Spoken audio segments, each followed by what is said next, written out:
خان صاحب آپ سے کچھ لیگل ایشوز پہ بات کرنی ہے، لیکن سب سے پہلے آپ یہ بتائیں کہ یہ جو 9 مئی کا جو واقعہ ہے اس کی سب نے مذمت کی، آپ نے بھی مذمت کی، لیکن اس کے بعد تحریک انصاف میں کافی شکست و ریخت ہو رہی ہے، ایک نئی پارٹی بنا دی گئی ہے۔ آپ کو کیا مستقبل کیا نظر آ رہا ہے تحریک انصاف کا؟ دیکھیے، میں سمجھتا ہوں کہ جو لوگ تحریک انصاف کو چھوڑ کے گئے ہیں اور نئی پارٹی بنا رہے ہیں، یہ جو کچھ بھی ایسے کام کر رہے ہیں، وہی نقصان میں ہوں گے، کیونکہ ان کی اپنی کوئی حیثیت نہیں ہے، ان کو کوئی ووٹ دینے کو تیار نہیں ہے۔ اس لیے جتنے جی چاہے فصلی بٹیرے جو ہیں وہ تحریک انصاف سے اڑ جائیں،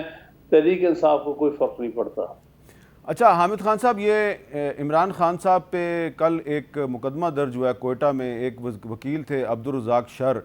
تو ان کے برخوردار نے مقدمہ درج کروایا، اس میں چیئرمین تحریک انصاف کو بھی نامینیٹ کر دیا گیا ہے۔ تو یہ اس قسم کا جو مقدمہ ہے، آپ کو لگتا ہے کہ قتل کوئٹہ میں ہوا ہے اور ملزم جو ہے وہ لاہور میں بیٹھا ہوا ہے، اس مقدمے سے کچھ نکلے گا؟ صرف یہ مقدمہ درج کرنے کا یا کروانے کا، یہ جس کسی دباؤ میں یہ اس لڑکے سے یہ انہوں نے الزام لگوایا ہے، اس سب کا مقصد تو صرف عمران خان پر مزید دباؤ اور مزید پریشر لے کے آنا ہے، اور اس کا سیاسی فائدہ اٹھانے کی کوشش کرنی ہے، ورنہ کیس سے کوئی عمران خان کا تعلق ہی دور دور سے نظر نہیں آتا۔ اس کے لیے کوئی آپ کو وکیل یا قانون سے واقفیت کی ضرورت نہیں ہے۔ یہ واقعات جو بنائے جا رہے ہیں وہ سب کے سامنے ہے کہ بالکل ایک بے معنی اور بے مقصد اور بالکل فریولس سا ایک مقدمہ بنانے کی کوشش کی جا رہی ہے سیاسی مقاصد کے لیے اور عمران خان کو سیاسی دباؤ میں لانے کے لیے۔ حامد خان صاحب، ایک اور جو ڈیولپمنٹ ہے وہ یہ ہے کہ آج حکومت کے ایک عہدیدار ہیں عرفان قادر صاحب، انہوں نے ایک پریس کانفرنس کیا ہے جس میں کہ انہوں نے ایک انتہائی اہم بات کی ہے، یعنی کہ ان کے نقطہ نظر سے بڑی اہم ہے، لیکن ہم چاہیں گے کہ اس پر آپ لیگل پوائنٹ آف ویو سے اپنا جواب دیں۔ پہلے ذرا سن لیں کہ عرفان قادر صاحب نے کیا کہا ہے۔ جہاں بیوروکریٹس کے خلاف ان کی ڈپارٹمنٹل پروسیڈنگز ہوتی ہیں، سیاستدانوں کے خلاف ڈسکوالیفیکیشنز ہوتی ہیں، وہاں ہماری ہی عدلیہ نے کہا ہے کہ ان کے خلاف آپ نیشنل اکاؤنٹیبلٹی میں بھی پروسیڈ کریں۔ تو ان سب کو جب میں اکٹھا کرتا ہوں تو جو سپیریئر کورٹ ججز ہیں ان کے معاملے جو ہیں بالکل وہ سپریم جوڈیشل کاؤنسل میں بھی جائیں گے۔ اگر اس میں کرمنل اوور ٹونز ہیں، کرپشن کا ایلیمنٹ آتا ہے، تو پھر جورسڈکشن ہے نیشنل اکاؤنٹیبلٹی بیورو کو، اور وہ بھی اس چیز کو دیکھ سکتے ہیں۔ مقدس گائے اس قانون میں کوئی نہیں ہے۔ اچھا، اب آپ کیونکہ ایک قانون دان ہیں، میں آپ سے جاننا چاہوں گا کہ کیا سپیریئر جوڈیشری جو ہے یہ نیب کے دائرہ اختیار میں آتی ہے، اور اگر اس کو لانے کی کوشش کی جائے گی تو پھر کیا ہوگا؟ دیکھیے، یہ بالکل غلط بات کی ہے۔ انہوں نے کہا ہے کہ نیب کے قانون کے دائرہ کار میں سپیریئر جوڈیشری بھی آتی ہے، ہرگز نہیں، کیونکہ جو طریقہ کار ہے مس کانڈکٹ کے بارے میں، جو بھی جس قسم کا بھی مس کانڈکٹ ہو اس کے بارے میں جو بھی دائرہ کار ہے وہ سپریم جوڈیشل کاؤنسل کا ہے آئین کے مطابق، اور اس کے علاوہ کوئی اور فورم نہیں ہے جس میں سپیریئر کورٹس کے ججز کو آپ ٹرائی کر سکیں یا ان کے خلاف شکایات درج کر سکیں اور ان کے خلاف ریفرنس دائر کر سکیں۔ تو ملک کا صدر بھی اور وزیر اعظم بھی پابند ہے کہ اگر کسی اعلیٰ عدلیہ کے کسی جج کے خلاف آپ نے کوئی مس کانڈکٹ کا کیس بنانا ہے، ان کی ریموول کا کیس بنانا ہے، تو آپ کو ریفرنس بھیجنا پڑے گا سپریم جوڈیشل کاؤنسل کو صدر کی طرف سے، تاکہ اس ریفرنس کو ریکارڈ کر کے پھر حکومت کو یہ جو بھی ریفرنس بنانے والے ہوں گے ان پر فرض ہوگا کہ وہ ایویڈنس بھی سپریم جوڈیشل کاؤنسل کے پاس لے کے آئے۔ اس کے علاوہ کوئی اور جورسڈکشن نہیں بنتی کسی اور ادارے کی یا کسی اور عدالت کی۔ اچھا، ایک اور اہم ایشو یہ ہے کہ چیف جسٹس جناب عمر الطاف بندیال صاحب نے آڈیو لیکس کمیشن کو کام کرنے سے روک دیا ہے، اور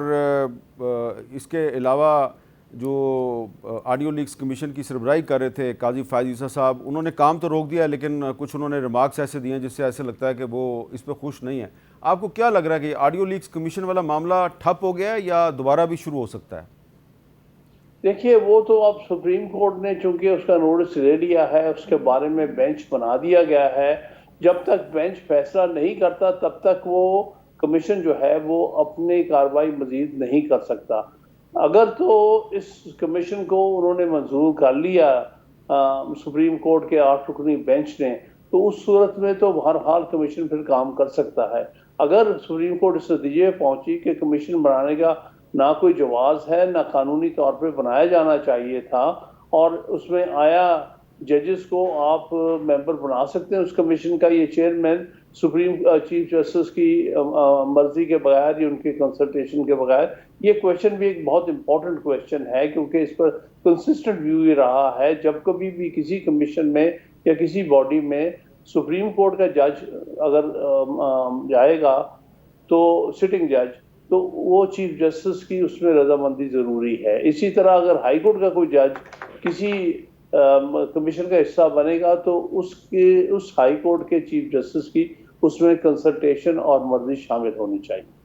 آخر میں یہ بتائیے خان صاحب کہ